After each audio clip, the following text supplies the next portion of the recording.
सबसे पहले तो ये बताएं कि जब आप पिटीशन दायर कर रहे थे लाहौर हाई कोर्ट में, उस वक्त क्या आपने सोचा था कि ये इतना बड़ा मामला बन जाएगा और ये 8 फरवरी के इंतखाबात के इल्तवा की वजह भी बन सकता है?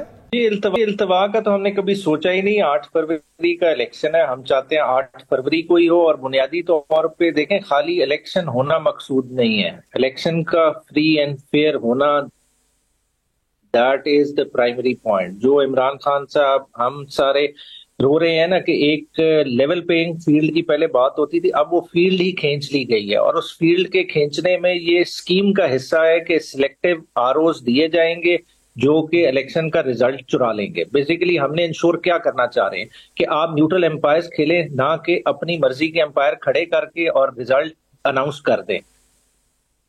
आरोज का तकर्रर जाके हुआ है, नोटिफिकेशन हुआ है 11 तारीख को, आपने पिटीशन की है 6 तारीख को, तो आपको 5 दिन पहले कैसे पता लग गया कि इंतजामी अफसरान ही आरओ लग रहे हैं? हाँ जी, इंटरेस्टिंग। देखें, हमारी प्रेयर क्या है, हमने ये नहीं कहा कि इंतजामी अफसरान लग गए हैं। हमारी प्रेयर ये है कि इंतजामी अफसरान को ना लगाया जाए। जिस तरह पिछले 4 इलेक्शंस हमारी पाकिस्तान की पॉलिटिकल हिस्ट्री उठा के दे दें, 4 के 4 इलेक्शंस जुडिशरी ने कराए हैं with the consultation of chief justice, respective chief justice of high court. जैसा वो पहले होते रहे, हमारी वही इस्तदा थी कि वो उन्हीं को लगाया जाए। क्योंकि देखें, एग्जीक्यूटिव साइड के लोगों के अपने प्रॉब्लम्स होते हैं। हम ये नहीं कह रहे क्रॉस द बोर्ड सारे करप्ट है या क्या है। देखें, इधर ट्रांसफर पोस्टिंग्स के लिए लोग तरले करके बड़े स्टेशन पे लगते हैं, और फिर आपका इंटरेक्शन किस तरह है? नॉर्मल आप देख रहे हैं कि डीसी लगा हुआ है, डीआरओ लगा हुआ है, मगर नीचे के तो अफसरान देखें वो कौन है? जो एआरओज लगे हुए हैं, दूसरे लगे हैं, तहसीलदार लेवल तक। 2013 में भी तो यही जुडिशियल अफसरान ही आरओज थे। तभी तो खान साहब ने भी तो उस वक्त इल्जाम लगाया था कि ये आरओ इलेक्शन, आरओ इलेक्शन चोरी किया। तब तो आप लोगों ने भी कहा था, तभी तो ये जुडिशियल अफसरान ही थे। बिल्कुल, जुडिशरी करा रही थी, मगर खान साहब ने 35 पंचर की बात की थी। उन्होंने पूरे इलेक्शन की नहीं बात की थी कि पूरा ऑल अक्रॉस इलेक्शन रिग्ड है। देखें अभी क्या हो रहा है। पंचर को भी बाद में उन्होंने सियासी बयान दिया था, लेकिन इल्जाम उस वक्त भी आरओज के ऊपर ही लगा था इलेक्शन को रिग करने का। आपका आरटीएस सिस्टम, सारे फैक्टर्स उसके अंदर कंबाइंड बिल्कुल मौजूद थे, और इलेक्शन वो भी उस तरह से किया गया था। मगर देखें, हत्तुल बिसाक कोशिश क्या है, आरटीएस तो 18 में बैठा था जब आप जीते थे। जी हाँ जी, आरटीएस तब बैठा, मगर है कि इस वक्त कोशिश क्या हो रही है कि आप देखें लोगों को इलेक्शन तक पहुंचने दें। इस वक्त सबसे बड़ा खतरा पीटीआई के लिए क्या है कि पीटीआई के लोग अबडक्ट हो रहे हैं, फोर्स डिसअपीयरेंसेस हो रही हैं, लोगों से बयान दिलाए जाते हैं अपनी मर्जी के। अब क्या हो रहा है, आप देखें, जब जुडिशरी कराती है इलेक्शंस, आपके रिटर्निंग ऑफिसर्स के दफ्तर कौन से बनते हैं? वो बेसिकली होते हैं जुडिशियल कॉम्प्लेक्सेस। वो जुडिशियल कॉम्प्लेक्सेस से ऑपरेट कर रहे हैं। अब आपने नॉमिनेशन पेपर अगर देखें, एक तहसीलदार इलाके का है, उसको आपने रिटर्निंग ऑफिसर एक हल्के का लगाया, उसके बाद आप नॉमिनेशन पेपर दाखिल करने किधर जाएंगे? वो किसी एक डिफरेंट जगह पे बैठा है, वो उस तहसील में ही नहीं बैठा हुआ, वो जिले के लेवल पे कहीं बैठा हुआ है। मतलब वो ट्रांसपेरेंसी इंश्योर ही नहीं हो सकती। फिर देखें, इन्होंने सारी तरसील करनी है बैलेट बॉक्सेस की, बैलेट पेपर्स की, वो किस तरह से इंश्योर करेंगे आप? लेकिन मुझे ये बता दें कि 3 नवंबर के सुप्रीम कोर्ट के फैसले में भी वाज़ेह लिखा था, उस वक्त भी पिटीशन तहरीक इंसाफ ही थी जब इलेक्शन का फैसला हुआ था 8 फरवरी को इलेक्शन होगा। उसमें वाज़ेह लिखा था आपको ये ऐसी हरकत नहीं होगी कि जिससे जमहूरी अमल डीरेल हो। अब आपके ऊपर भी इस फैसले के अंदर सारे जमहूरी अमल को डीरेल करने का इल्जाम लगा है, तो आप सुप्रीम कोर्ट से भी रुजू कर सकते थे, क्योंकि सुप्रीम कोर्ट ने ही एक मामला इनिशिएट किया था। आप इलेक्शन कमीशन ऑफ पाकिस्तान से रुजू कर सकते थे, लेकिन आपने हाई कोर्ट जाने को क्यों तरजीह दी उस वक्त? देखिए, appointment of ROs provincial level पे हो रहे हैं, डिफरेंट जगह पे। इसी तरह केपीके में पिटिशन ऑलरेडी पेंडिंग है, इधर कॉग्निजेंस टेक अप हो गई। ये हाईलाइट इसलिए हो गया कि इसमें ऑनरेबल लाहौर हाई कोर्ट ने एक स्टे ग्रांट कर दिया और फुल बेंच कॉन्स्टिट्यूट हो गया, तो ये इधर ही एजिटेट होनी थी। देखें, ये इलेक्शन रोकने के अमल की बात नहीं हो रही, बात हो रही है इलेक्शन के ट्रांसपेरेंट और फेयर होने की। फेयरनेस के लिए तो कभी भी आएंगे। देखें, आगे भी इलेक्शन के अमल में प्रॉब्लम्स आएंगे, तो क्या वो हम चैलेंज नहीं करेंगे? क्या इस तरह से एक गैग ऑर्डर पास कर दिया जाएगा कि इस इलेक्शन को कोई क्वेश्चन ही ना करे? क्या हाथ पांव बांध के ये इलेक्शन लड़ाना है तमाम से? तो सुप्रीम कोर्ट का फोरम मौजूद था, वहां जा सकते थे, जिन्होंने मामला सारा इनिशिएट किया था। इलेक्शन कमीशन इसमें जो है वो पर्टिकुलर फोरम था, किसी पर्टिकुलर आपको किसी अफसर के ऊपर अगर एतराज था, इलेक्शन कमीशन ऑफ पाकिस्तान से रुजू कर सकते थे। जिनके अगेंस्ट एतराज है, क्या उन्हीं को रुजू करते?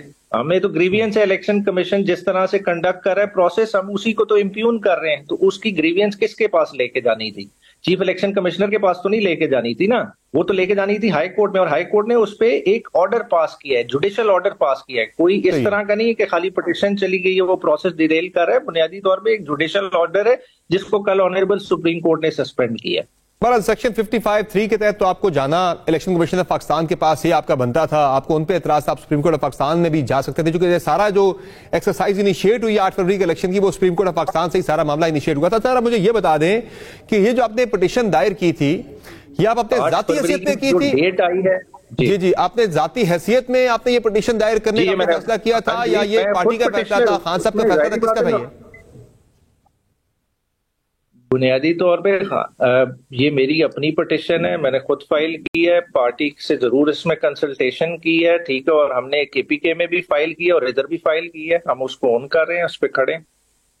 पार्टी में किस लेवल पे आपकी कंसल्टेशन हुई थी? पार्टी में तमाम लेवल पे, टॉप टियर तक।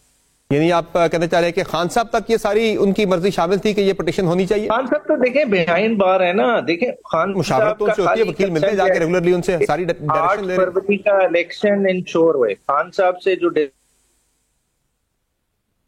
चल रही कि 8 फरवरी का इलेक्शन इंश्योर हुए, बाकी प्रैक्टिकली उसको किस तरह से इंश्योर करना है, हमने कैंडिडेट्स को किस तरह से सेफली पहुंचाना है फील्ड तक, वो सारा तो हमने डिसाइड करना है ना, लीगल साइड ने टेक केयर करना है। सही। अच्छा, आप मुझे ये बता दें कि चलिए आप कह रहे पार्टी की ऑनरशिप थी, लेकिन आज तो आपके पार्टी के लोग कुछ और बात कर रहे हैं। आज तो आपके पार्टी चेयरमैन बैरिस्टर गौर साहब कह रहे हैं कि कोई भी इंडिविजुअल जा सकता है जी, किसी का भी इंफरादी फेल हो सकता है। लतीफ खोसा साहब भी कह रहे हैं कि जी इस तरह की फ्रिवलेस पिटीशनें आती रहती हैं, इस पर तो ज्यादा से ज्यादा यह होता है जुर्माना हो जाता है। वो लतीफ खोसा साहब भी फ्रिवलेस की तरफ इशारा कर रहे हैं, आपके पार्टी चेयरमैन कह रहे हैं जी कोई भी इंडिविजुअल कर सकता है, कोई इतनी बड़ी बात नहीं है। वो तो ऑनरशिप ही नहीं ले रहे इस पिटीशन की। बात है ओनरशिप लेने की नहीं है, देखिए फ्री एंड फेयर इलेक्शन का हक तमाम वोटर्स का है, ठीक है। Being citizen of Pakistan, being concern citizen, ये मेरा राइट है, मैंने अपना राइट एक्सरसाइज किया है और उस राइट के लिए हम ओन कर रहे हैं, उस पे खड़े रहेंगे। देखिए बाकी ये इंडिविजुअली कोई खोसा साहब क्या कहते हैं वो तो आप उन्हीं से कमेंट लेंगे ना, मैं उनसे तो नहीं लूंगा, मगर कल इंशाल्लाह ताला उनकी पार्टी में ज्वाइनिंग है, वो जरूर अटेंड करेंगे।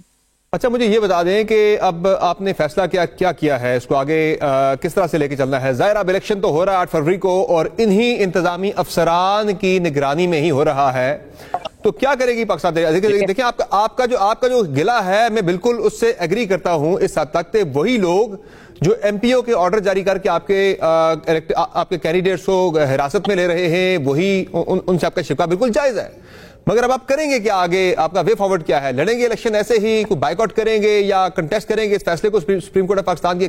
क्या लाएमल क्या है?